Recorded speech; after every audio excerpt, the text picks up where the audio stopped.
Almost a year ago, ang sinabi ko sa taong bayan, kailangan malaman ng buong taong bayan ang katotohanan.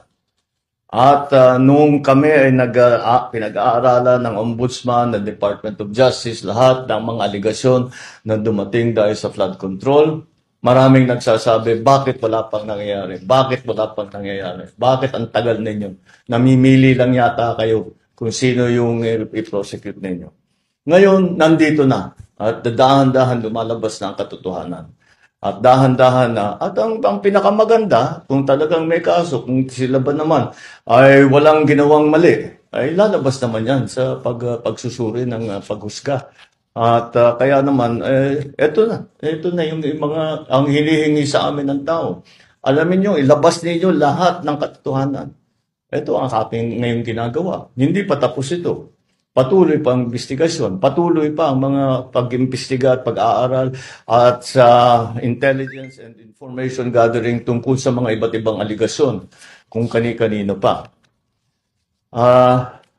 Hindi ko alam kung paano napunta na sinasabi na yung majority ngayon ang tinatarget.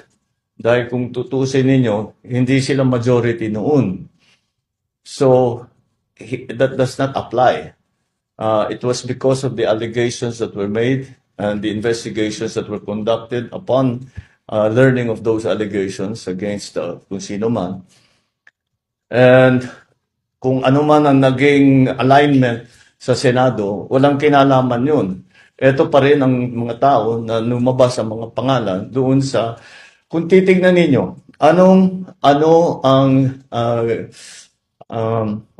kung saan pinagbabasihan lahat itong mga ito, ay doon sa testimonya sa Blue Ribbon Committee.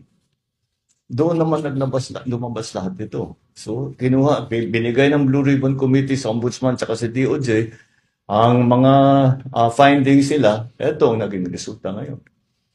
So, it has nothing to do with the alignment.